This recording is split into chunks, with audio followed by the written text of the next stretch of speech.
Et pour commencer, et pour éviter que je ne sois interminable, eh bien, je vais donner la parole à Sylviane Giampino pour la conférence inaugurale. J'espère qu'elle est là. Elle est là. Chère Sylviane, si vous voulez bien venir. Et pendant qu'elle approche, vous le savez, Sylviane Giampino est psychologue, psychanalyste. Et vous nous disiez en préparant cette intervention, n'est-ce pas, que vous n'auriez pas conçu d'assumer la présidence du Conseil de l'enfance qu'on vous proposait si vous avait fallu que vous coupiez de la pratique qui nourrit votre engagement. Vous avez accepté aujourd'hui de réfléchir sur un sujet doublement universel, l'enfant et l'école, tout en sachant que les deux sont éminemment singuliers, que l'un ne va pas sans l'autre, mais que l'un et l'autre doivent être pensés dans toutes leurs dimensions si on veut que la rencontre soit féconde. Merci à vous.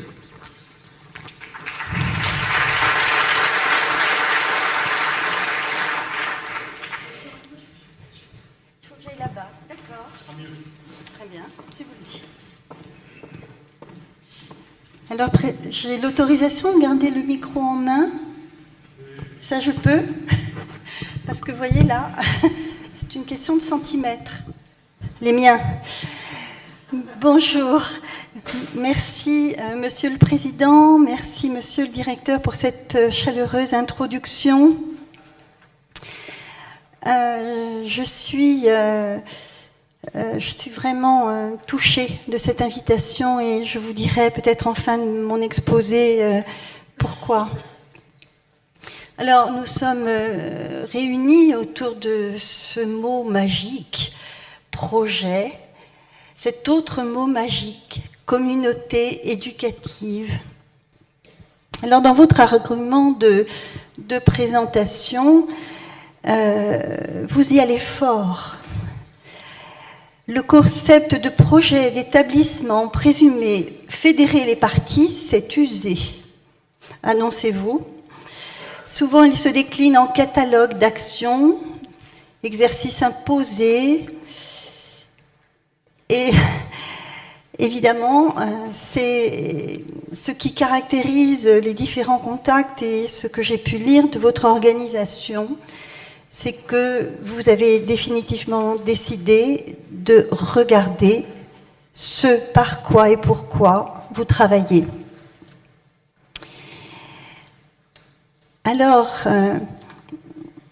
vous dressez aussi un autre état des lieux, aussi radical. Hein. L'école comme institution ne s'impose plus d'elle-même. Elle doit chaque jour justifier son efficacité, son utilité sociale. Et vous nommez les enjeux. Hein.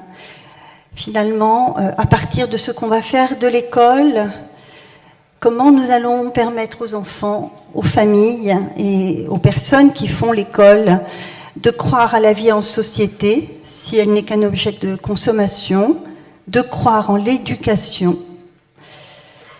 Effectivement, les enjeux sont posés. Alors, si vous me permettez de dire quelques mots de la place à partir de laquelle je m'exprime aujourd'hui. Effectivement, je suis psychologue pour enfants et psychanalyste et j'ai travaillé dans, je crois, toutes les institutions de soins, d'éducation, de handicap, voilà, avec les enfants, et je continue à le faire. Mais je préside un haut conseil à l'enfance, le haut conseil de la famille, de l'enfance et de l'âge, et plus spécifiquement la fonction enfance. Peut-être juste vous dire que ce haut conseil est une entité indépendante, placée dans des services du Premier ministre. Elle est paritaire, et sa mission est d'animer le débat public et d'apporter au pouvoir public une expertise prospective et transversale sur les questions, voilà. On rend des avis, on formule des recommandations, on instruit ces recommandations, on tente de voir leur faisabilité, de les chiffrer, etc. Mais dans le texte qui nous fonde, il est écrit nous pouvons proposer toute recommandation de nature à garantir le respect des droits et la bientraitance des personnes vulnérables à tous les âges de la vie, ainsi que la bonne prise en compte des questions éthiques. Voilà. Ce Conseil de l'enfance que je préside n'existait pas il y a encore 2 ans. Et il est né d'un constat et d'une militance partagée des acteurs de défense des droits de l'enfant et des professionnels et des familles, des organisations familiales qui ont souhaité qu'on se dote d'un outil de mise en cohérence, en concordance des différentes politiques qui touchent à la vie des enfants pour essayer de faire en sorte que ce ne soient pas les enfants et les familles qui soient variables d'ajustement de ces politiques en silo. Alors, j'ai écouté ce qui a précédé et du coup, j'ai un peu de désordre dans mes papiers parce qu'il y a des endroits où j'ai barré en disant « déjà dit », et d'autres endroits où j'ai rajouté des choses. Dans votre intervention, monsieur le directeur, vous avez posé cette question des cadres. Des cadres qui soit peuvent porter, étayer, soit peuvent enfermer. Je boucle avec le Conseil, nous avons adopté le 22 mars un rapport sur lequel nous avons travaillé pendant 1 an sur la qualité, comment améliorer la qualité des services, et nous avons travaillé sur les services de la petite enfance, de la naissance à 6 ans. Et il m'est venu à l'idée de vous lire le préambule que le Conseil a souhaité rédiger. Juste quelques mots. Ce référentiel de qualité relève le défi de proposer un pilotage national, mais sans objectif d'homogénéisation des pratiques et des systèmes. Vous avez parlé de la manière de penser l'homologation des établissements. Le Conseil prend le parti de fournir des appuis fiables et opérationnels, instruits des enjeux centraux, et de laisser une place à l'initiative, la construction, au lieu d'engendrer des systèmes de normalisation, labellisation, certification. Il s'agit pour nous d'ouvrir plus que de normer, de soutenir une ambition plus que de prescrire et figer. Tous les repères que nous livrons dans ce rapport, qui sera remis le 25 avril et donc je ne peux pas détailler, il est encore sous embargo, s'appuient sur l'idée qu'on ne peut piloter l'amélioration de la qualité des services aux enfants sans accorder une confiance de départ et une volonté, en la volonté et la capacité de la plupart des acteurs de s'acquitter avec compétence, bientraitance et humanité de leurs responsabilités. De cette responsabilité énorme qui nous incombe, et concernant les enfants, là où leur puissance incroyable d'interrogation, de dérangement de toutes les organisations que nous voulons bien essayer de rendre efficaces pour eux, n'a d'égal que leur vulnérabilité et leur immense potentialité que celle-ci recèle. Alors, je souhaitais aussi vous dire un peu pourquoi il est évident, il est à la fois évident, et on le dit, on le redit partout, que les enfants, on ne peut s'en occuper. Le constat des échecs des institutions, des services, des organisations qui veulent s'occuper des enfants sans faire avec les familles est patent et il n'est pas récent. Et pourtant, ça insiste. Il y a une tendance dans les institutions à ouvrir grand leurs bras et à les refermer en séparant dans les appareillages d'organisation et de pensée l'enfant des parents. Alors je voulais rappeler peut-être quelque chose sur les raisons pour lesquelles à la fois nous sommes tous concernés par chacun des enfants que nous croisons dans nos vies, et à la fois du point de vue des enfants, il y a cette nécessité de cohérence. Le point de départ du bébé humain, c'est qu'il est investi par la famille et le groupe avant même que lui n'investisse la famille et le groupe. Et souvent, on l'oublie. Or, que fait-il quand il commence à respirer? Il ouvre la bouche, il ouvre les yeux, et il n'est qu'appétence pour la relation, pour les liens, et il n'est qu'appétence à découvrir et donc à apprendre. On a tendance à penser qu'il y aurait un écart au début dans la vie des enfants entre leur dimension subjective, individuelle, et la collectivité. C'est faux. Tout est traversé du collectif et du culturel. Les trois espaces d'investissement deuil pour l'enfant que sont le familial, le scolaire et le culturel s'entrecroisent en permanence. Je vous apprends rien. Mais en quoi il ne saurait vivre et se développer sans que nous ayons conscience de la profondeur de ces nécessaires entrecroisements dans la réalité des enfants?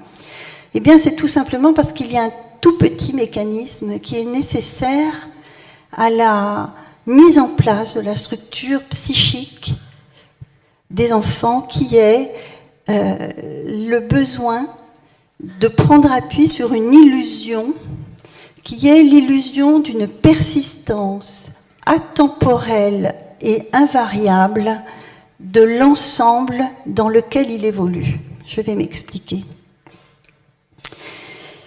Il a besoin d'une enfance. Ça veut dire quoi? Ça veut dire qu'il a besoin, pendant un temps, de s'imaginer qu'il est aussi immortel que ceux qu'il aime et dont il dépend.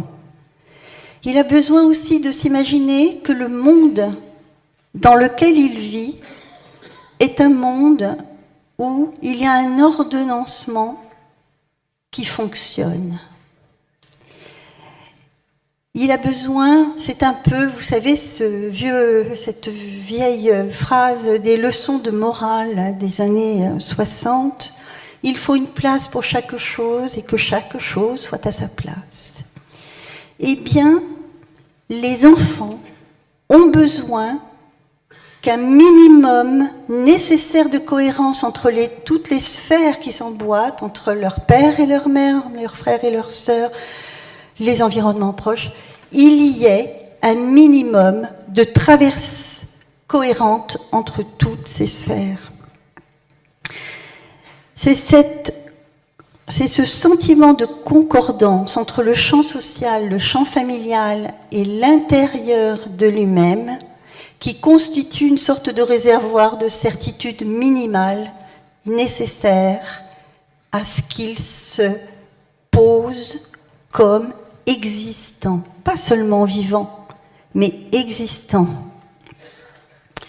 Et que du coup, de ce réservoir initial nécessaire, il engrange des idéaux, des rêves, des représentations qui sont suffisamment souriantes, ouvertes ou à minima rassurantes pour contrecarrer ce réel qui effectivement n'est pas toujours comme ça. Eh bien, il s'avère que les institutions et les familles, toutes ébahies qu'elles sont de la précocité des intelligences du jeune enfant, car vous le savez, en matière de développement de l'enfant, c'est sur la petite enfance que ces 30 dernières années, nous avons accompli les plus grands pas en termes de recherche. Et toutes ces nouvelles recherches, en fait, font que nous sommes fascinés par ces intelligences interférentes et multiples du jeune enfant et que nous voulons capitaliser dessus. Et donc, il y a tout un rétrécissement de l'enfance des enfants avec ce désir. Ces premières années sont fondamentales, il faut donc les utiliser au maximum, leur potentiel est faramineux, il faut donc le nourrir au maximum, etc. Et ces effets de précipitation pédagogique, ces effets de précipitation du fait qu'on parle aux enfants et qu'on peut leur parler de tout, eh bien, rétrécissent les temps de mise en place de ce mécanisme que je vous dessine, et bien sûr, là, à grands traits. Et cette course à la précocité des acquisitions, des compétences, elle n'est pas sans dommage sur notamment la brillance des apprentissages et des compétences que recèle un enfant qui va bien, auquel on laisse faire, et c'est pas, alors là je ne vais pas développer parce que vous êtes vraiment dans le domaine, auquel on laisse accomplir le processus nécessaire à ces apprentissages. Peut-être rappeler que l'enfant dans la vie, en fait à l'école on a une grande différence par rapport à ce monde de la petite enfance, c'est que lorsqu'on travaille avec des bébés, ce qui est mon cas, on est face à des êtres humains dont on constate chaque jour qu'ils sont là avec une appétence innée pour les apprentissages. Mais à l'école, il semble qu'on part du besoin d'apprendre aux enfants quelque chose. Et c'est très différent, le rapport à l'apprentissage. Chez le petit humain, tout est lien, corps, jeu, apprentissage. Aucune des sphères de son développement, qu'il soit affectif, on dit aussi émotionnel, physique, intellectuel, on dit aussi cognitif et social, n'est séparable de chacune des autres sphères. Et le développement se fait en spirale, non plus en escalier cumulatif, mais par vagues. Des choses apparaissent, puis disparaissent et se retravaillent en souterrain, puis réapparaissent. Vous connaissez ça, vous les pédagogues. Enfin, ce qu'on sait aujourd'hui, au moins, c'est que même les repères d'âge, en termes de développement, changent avec l'évolution des connaissances. Et donc, ces intelligences intersphériques du jeune enfant nous obligent à travailler ensemble. Je voudrais relever quand même que les travaux les plus récents des neurosciences, conjugués lorsqu'on réunit les sciences humaines, les neurosciences et des économistes, vous savez bien, vous connaissez bien ce concept d'investissement social. Ce qui est quand même très intéressant, c'est que ça réveille certains présupposés pédagogiques, puisque de toujours on a pensé que les affects étaient à mettre en sourdine pour faciliter les apprentissages. On découvre aujourd'hui que c'est le contraire, et que les affects, la relation, le lien, le jeu, la créativité, confortent, voire accélèrent les apprentissages, qu'ils sont des circuits plus courts. Et je crois que là, on tient quand même un autre défi que vous avez appelé dans vos propos le défi des compétences du système apprenant, en précisant bien que le système, bien sûr, c'est aussi les adultes qui apprennent. Vous avez parlé de la tension positive, meilleur atout de l'enseignement français à l'étranger. La tension positive, c'est ce que nous, les psys, nous appelons la conflictualité psychique, le fait que nous ne sommes pas comme ça toujours d'accord avec nous-mêmes. Et cette conflictualité psychique, eh bien, elle donne juste de l'espace pour la pensée. Alors, je voudrais aussi évoquer, je balaye très vite, hein, je questionne, je lance des pistes et je partage avec vous les parents et l'école, les parents et les professionnels. Peut-être juste dire que pour un enfant, dans l'enfant, il y a des parents et c'est inséparable ce qu'il porte en lui. Je ne vais pas vous faire le coup du conflit de loyauté, etc. Mais juste préciser quand même que les enfants, pour eux, le lien de filiation est un lien structurel, fondamental, mais que les liens qu'il établit dans la réalité sont des liens qui construisent sa personne et que les deux sont d'égale importance dans le parcours d'un enfant. Je vous citerai simplement cette phrase de Denis Vasse qui dit « Le sens de notre existence s'éclaire à la lumière des rencontres de notre vie. » C'est bien ça. Il y a une donne, elle est familiale, elle est culturelle, elle est géographique, elle est de santé, etc.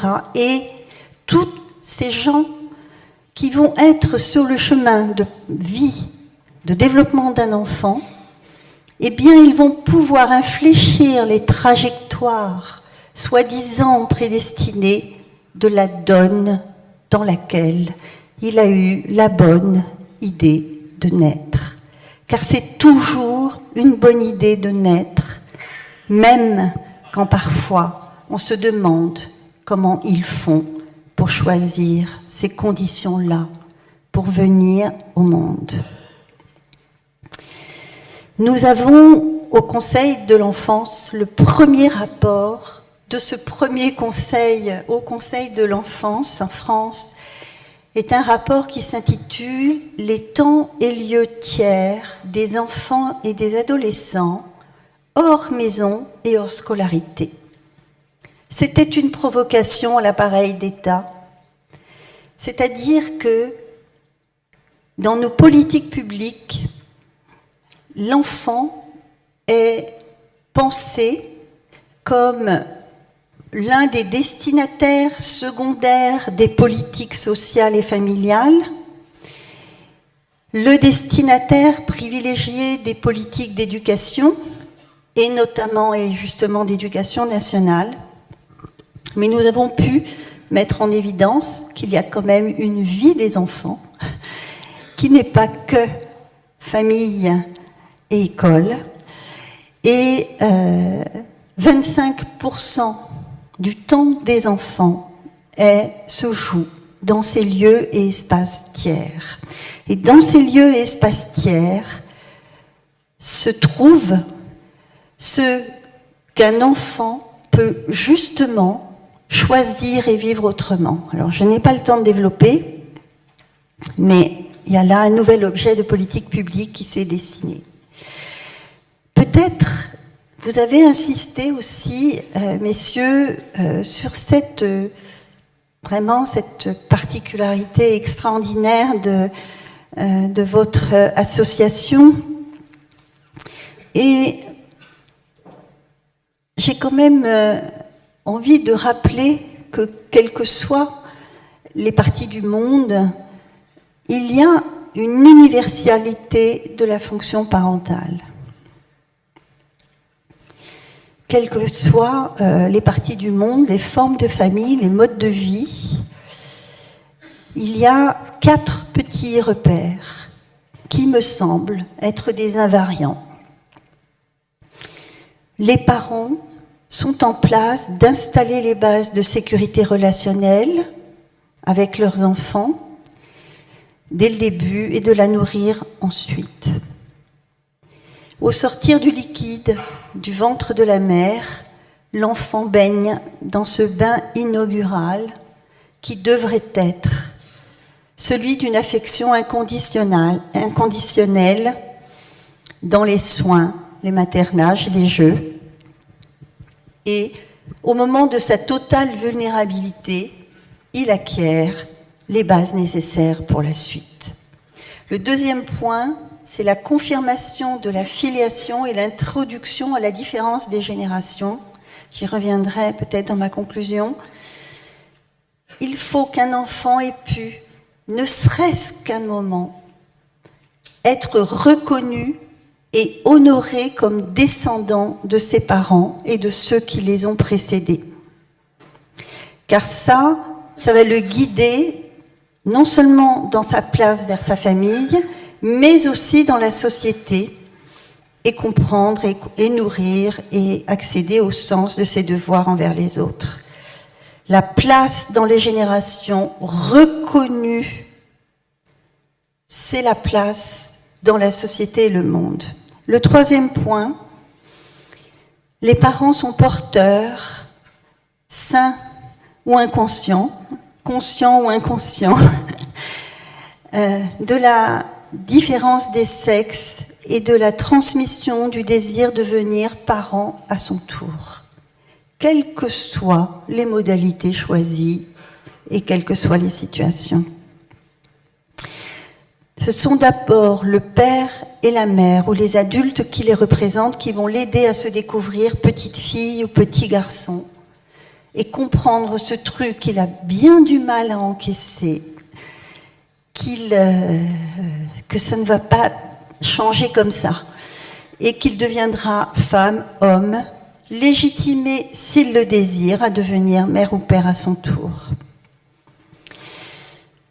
Quelles que soient les ouvertures nécessaires à tous les changements qui traversent nos sociétés sur la question du genre et de la différence des sexes, ces repères inauguraux vont permettre à l'enfant de donner un sens à sa vie au-delà de lui, au-delà de l'ici et maintenant, de son individualisme et de son égocentrisme. Parce que tout simplement, du masculin et du féminin organise la dette de vie à du deux différent qui nous rend modestes et conscients de notre incomplétude. Et que ça structure la socialité. Dernier point, initier l'enfant, soutenir son désir de socialisation et lui permettre de trouver les codes pour y parvenir. Et là, les parents ne sont pas tout seuls.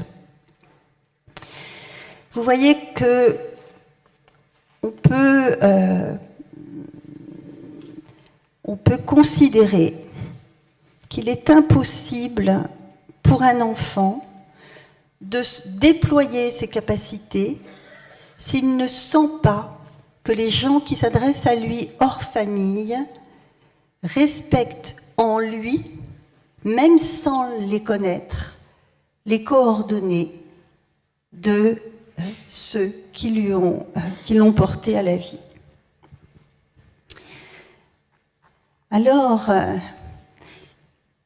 l'accueil et la construction d'une communauté éducative, tournée vers quel projet? Je reviens sur cette expression de construction d'un collectif apprenant.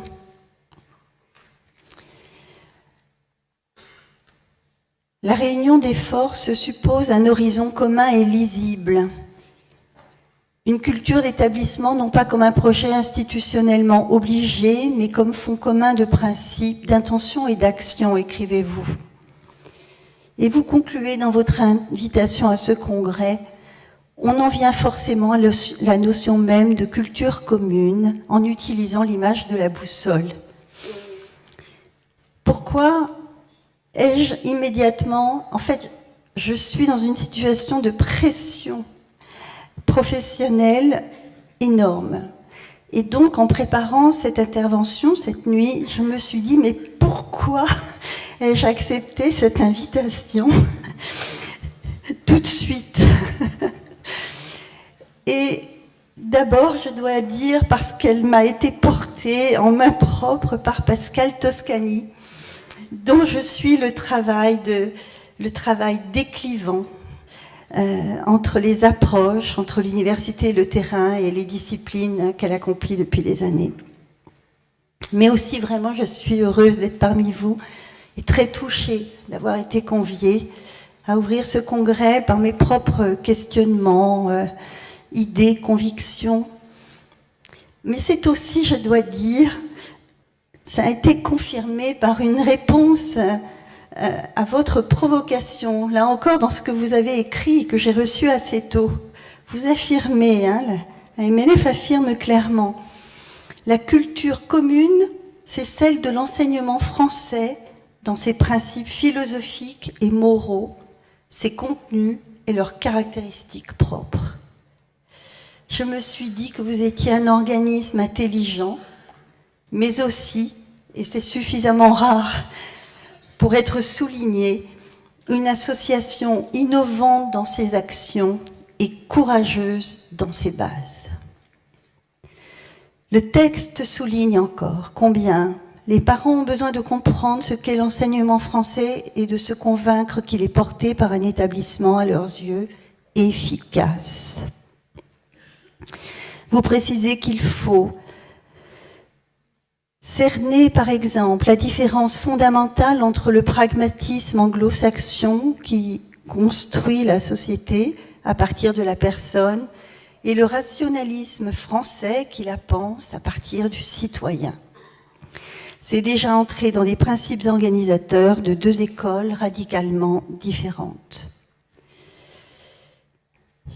Je réalise que vous implantez vos structures sur des territoires complètement hétérogènes, que vous réunissez dans un même espace géographique et de pensée les enfants et adolescents qui sont si pareils et si différents, ces familles si diamétralement opposées aussi, et ces enseignants qui font le grand écart quotidien entre leur propre histoire, leur culture, leur langue. Et vous travaillez à forger ensemble ça, à forger un ensemble en menant des recherches, en renouvelant des questionnements des fondamentaux. J'ai l'impression que d'une certaine manière, votre association crée, ici et là dans le monde, des espaces-temps de bonnes rencontres, de celles dont je vous ai parlé tout à l'heure, celles qui éclairent le sens de notre propre vie et donc éclairent la route pour les enfants. Une école comme une opportunité de lever les barrières des appareillages techniques, d'ouvrir les portes dans les murs imaginaires qui séparent les mondes.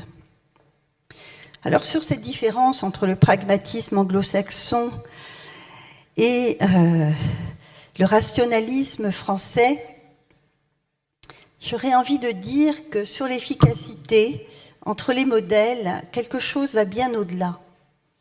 Et que la différence est aussi dans la conception même de la personne.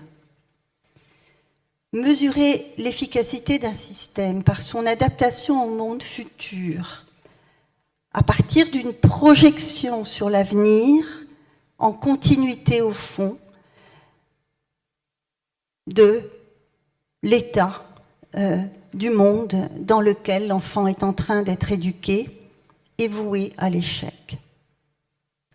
Par contre, éduquer en formant la capacité d'un enfant à s'adapter à la transformation et de soi et du monde, dont on ne sait rien de ce qu'il sera, exige une autre conception de la mesure de l'efficience de nos systèmes d'éducation et un autre positionnement dans le rapport aux enfants, plus respectueux de ce que leur génération porte déjà en elle, du futur qu'ils vont écrire et que nous ne pouvons pas nous représenter. J'aime à citer Maurice Bloch. Dans un cours d'anthropologie cognitive au Collège de France, il a dit « Nous sommes tous pris dans une immense conversation et nous sommes continuellement façonnés, non seulement par ceux qui nous entourent, mais aussi par les personnes qui ont existé il y a très longtemps. Cette construction par l'histoire est la spécificité la plus importante de l'espèce humaine. Eh bien, de cette profondeur de champ de l'histoire, nous devons aujourd'hui bâtir un projet pour les enfants dans lequel, en l'ignorant, nous leur faisons apercevoir la profondeur de champ de ce vers quoi ils doivent se préparer à s'ajuster et à inventer. Élever un enfant, c'est le tourner vers les autres, le futur. C'est lui transmettre la confiance en ce qu'il ne connaît pas encore. Je crois que ça s'appelle le rêve, l'espoir. Seulement voilà, on fait tous le constat tous les jours qu'un enfant, c'est pas pratique, c'est pas facile, c'est pas simplifiable, c'est pas gérable, c'est moyennement mesurable à part les centimètres. Et que ça requiert à ceux qui les entourent, qui s'occupent d'eux, du temps, de la profondeur, du sens, de la pensée, de l'imagination et de la liberté. Une seule chose est certaine, à mes yeux, c'est que le vertex de l'indépendance et de la séparabilité qui a porté tous nos progrès depuis les Lumières est caduque. Je pense que l'avenir se bâtira sur des coordonnées de l'interdépendance, de l'interaction planétaire, disciplinaire, idéologique, générationnelle, géographique, comme vous voulez. Depuis 2 siècles, disons, le darwinisme, la relativité, la physique quantique, la psychanalyse, l'analyse systémique, l'épigénétique, partout, les liens n'ont pas été suffisamment reconnus comme constitutifs de toute expression et de tout rapport que nous avons avec la réalité. Or, chacun des systèmes se construit, se développe et se diversifie en interaction avec tous les autres, tout comme cette caractéristique du développement de l'enfant en spirale dont je vous ai parlé en introduction. En biologie, en ethnologie, en physique, la chosification de la matière, en psychologie, dans les domaines sociaux, économiques, environnementaux. Nous avons avancé et fabriqué une sorte de déliaison, une sorte de réification, la chosification de Georges Lukács. Et nous avons cru que l'autodétermination de l'individu allait être la clé. Et peut-être qu'il faut revoir tout cela. L'école a formé des élites à même de porter vers l'avant le monde et d'y entraîner l'ensemble. Or, désormais, les élites ont à se penser comme interdépendantes de ceux qui n'ont pas les mêmes capacités, les mêmes trajectoires. C'est peut-être le risque d'une pyramide inversée, c'est peut-être le risque d'une nouveauté. Que les élites se mettent au service, non pas de ceux qui marchent, mais de ceux qui ne savent pas ou ne peuvent pas marcher comme ça. Le monde à 2 vitesses a suffisamment creusé le fossé pour que le socle terrien sur lequel il se bâtit risque de se fissurer. Je considère, de mon point de vue, que vous représentez, par le cadre et le positionnement qui est le vôtre, une opportunité de bâtir une vision mondiale, non clivée du progrès humain. Il m'a semblé, en lisant vos documents, que la mission laïque française doit pouvoir être conçu comme un méta-laboratoire, in vivo, d'observation et d'expérimentation des conditions de l'avenir, nouvellement envisagé dans le bâti d'une pédagogie des interdépendances entre les différences humaines, sociales, culturelles et géopolitiques. Je vous remercie.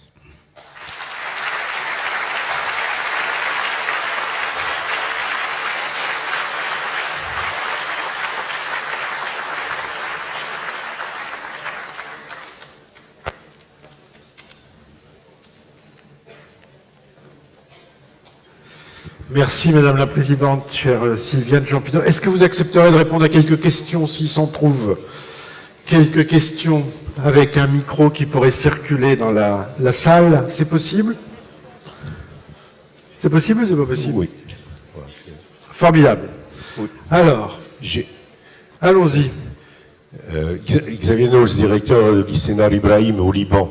Juste une petite question concernant ce dont nous devions avoir besoin pour accompagner les enfants qui avaient besoin de profondeur, de temps, du sens, etc., dans tous ces affects que vous avez évoqués. Un peu d'amour aussi. Comment ça pourrait être autrement? Il faut le dire. Vous avez raison, ça va sans dire et ça va mieux en le disant.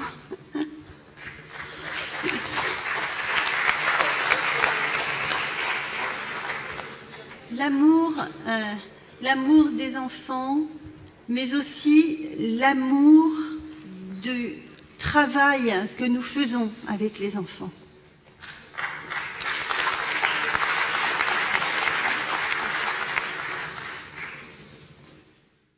Autre question? Oui. Présentez-vous, hein, s'il vous plaît, qu'on puisse enregistrer. Bonjour, Tout est enregistré. Clarisse Ben Saïd, professeure de lettres au Maroc à Jeddah. J'ai été très frappée sur ce que vous avez dit, sur le fait qu'un bébé avait des appétences innées aux apprentissages. Et moi, j'aimerais savoir ce qui se passe quand on a des élèves qui, justement, ne veulent plus apprendre et sont en refus de se nourrir de ce qu'on leur propose et qu'on a préparé comme un beau plat, comme le bébé attend son repas. Voilà, j'étais très frappée par les images que vous avez employées et donc je voudrais savoir ce qui se passe quand il y a ce refus d'apprendre et il n'y a plus d'appétence pour les apprentissages. C'est un constat très opératoire. C'est-à-dire que lorsque vous travaillez, par exemple, dans des crèches, on voit bien qu'un enfant qui se met à plat ventre et commence à pouvoir saisir des objets. Je vais vous citer un exemple tout simple qui est peut-être plus parlant. J'ai eu la chance d'assister en début de carrière à l'entrée de musiciens dans les crèches. L'une des premières crèches où des musiciens sont intervenus est une crèche dans laquelle je travaillais dans une banlieue extrêmement défavorisée. Et c'était une idée de la chef de service et ces musiciens aussi jeunes que moi sont arrivés avec des objets sonores en fait. Et ils sont arrivés, ils étaient deux et nous étions dans la section des bébés, c'est-à-dire des enfants de moins d'1 an. L'un d'entre eux prenait un biberon, les autres dormaient dans leur berceau, les autres étaient au sol, enfin bon, il y avait du bruit, des pleurs.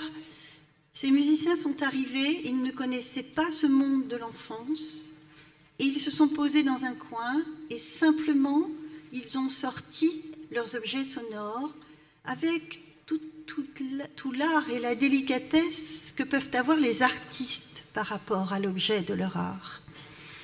Et ils les ont posés, ils les ont fait vibrer doucement, délicatement.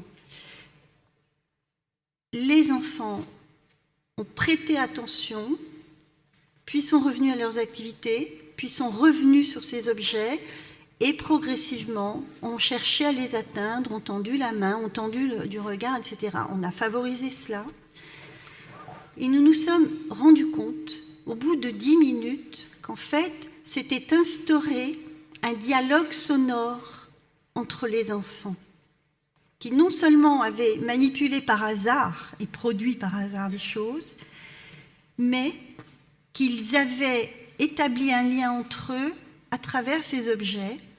Et donc on a travaillé sur des enregistrements par la suite de ces animations, et nous nous sommes rendus compte qu'au bout d'un certain nombre d'animations, le temps des tâtonnements, mais ça sur 2 mois, le temps des tâtonnements de découverte de l'objet par lui-même, qui était pour les enfants un objet comme un autre, avec des formes, des sensations, s'était raccourci, et que le dialogue, et il s'était mis à attendre la réponse. Donc ça, c'est bien des processus d'apprentissage très subtils et très précoces, qu'on ne guide pas, qu'on ne commande pas, on ne fait qu'offrir une opportunité. Et vous savez tous les progrès qui ont été accomplis sur le fait qu'on offre aux enfants, aux très jeunes enfants, des environnements riches, polysensoriels, hein, et la place...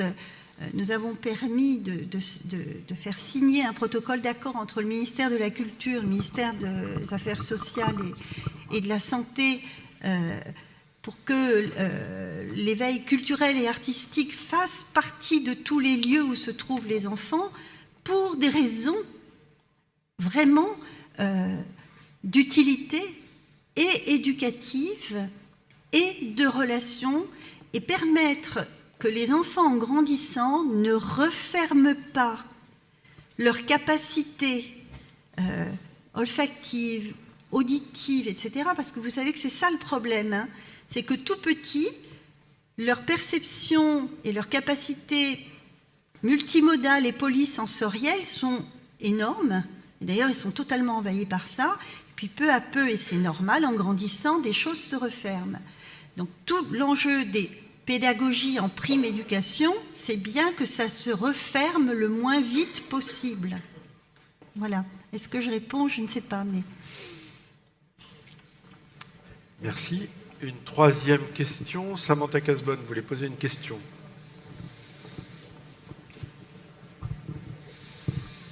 Merci.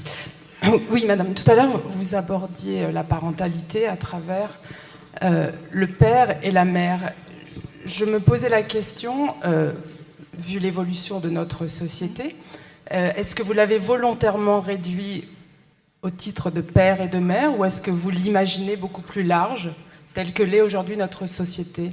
Je l'ai dit, hein, quelles qu'en soient les formes que ça prend, en fait, la question n'est pas tant que ce soit le père ou la mère, ou que l'enfant soit élevé par 2 hommes ou 2 femmes.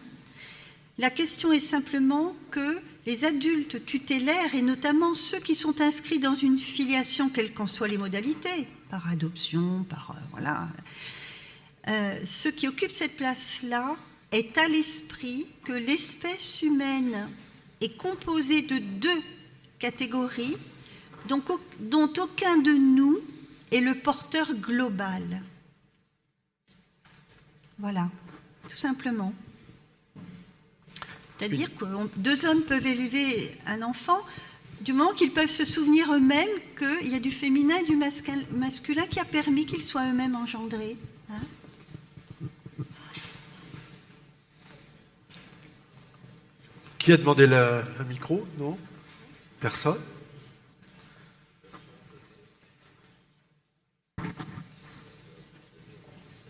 Très bien. Parler de sexe et de pédagogie, ça, évidemment, ça fait réfléchir. Ça fait réfléchir beaucoup de nos collègues qui, justement, sur ce terrain-là, sont hardis, mais ont parfois fort à faire avec les sociétés avec lesquelles ils travaillent.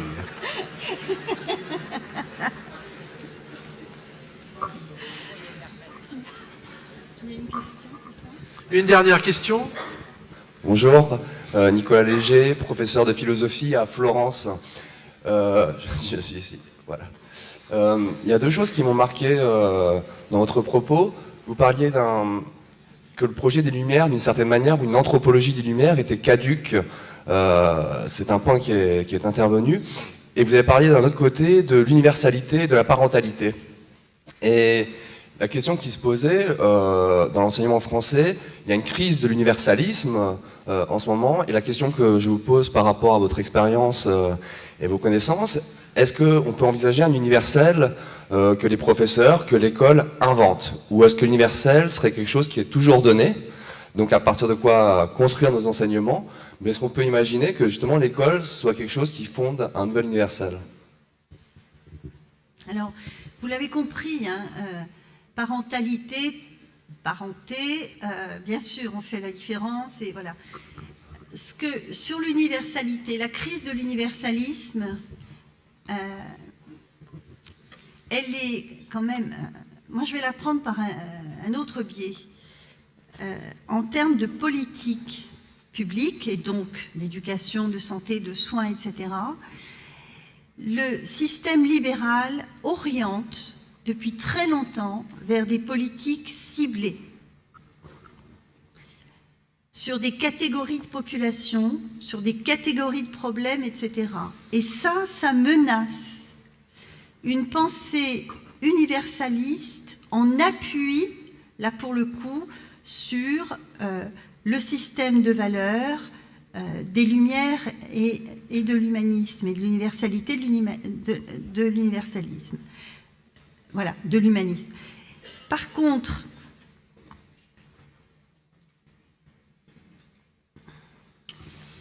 les leviers qui font qu'un enfant prend appui sur ceux qui sont les tenants pour lui de son origine de vie au sens d'exister parce que on peut se dire que pour d'autres, cette existence a un sens. Ça fait que les parents, quelle que soit la manière dont ils sont parents, ne sont jamais relayables par d'autres qu'eux-mêmes.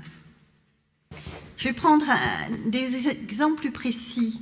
Par exemple, le nom, la nomination et le prénom, la transmission d'un nom de famille, le choix du prénom, c'est quelque chose qui ne peut pas être fait par d'autres que ceux qui sont en place d'incarner la filiation pour l'enfant. On peut renommer, resurnommer, etc.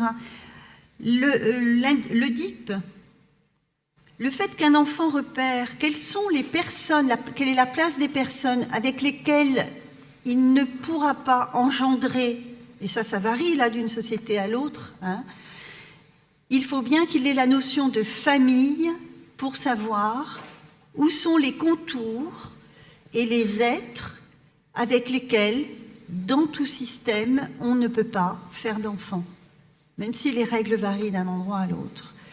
Et ça, c'est porté par ceux qui sont inscrits dans le lien de filiation avec l'enfant. Vous pouvez toujours essayer d'expliquer le DIP à un enfant, ou l'interdit de l'inceste, plus précisément, à un enfant qui n'aura pas posé des structures de cela. C'est de l'éducatif, c'est nécessaire, ça donne des repères, etc. Mais il a besoin de savoir ou de se construire un récit de son point d'origine et de ce qui, pour lui, est une famille. Est-ce que je suis claire? Il a le droit de changer de parent, des fois? Ah, mais on peut faire des tas de choses, du moment que les structures de base sont posées. Et c'est pour ça que j'essaie juste de vous dire que le temps de l'enfance, c'est le temps béni des processus qu'il n'est pas souhaitable de raccourcir en vue d'efficacité. Aujourd'hui, l'efficacité, ça a à voir. L'efficacité est mal mariée parce qu'elle est mariée avec l'accélération. Merci, chère présidente. J'ai peur pour vous d'une chose, c'est que vous restez là 20 minutes, vous allez avoir 35 rendez-vous pour les 10 mois à venir. Dans les établissements. Et je suis persuadé que vous avez atteint votre cible. Merci.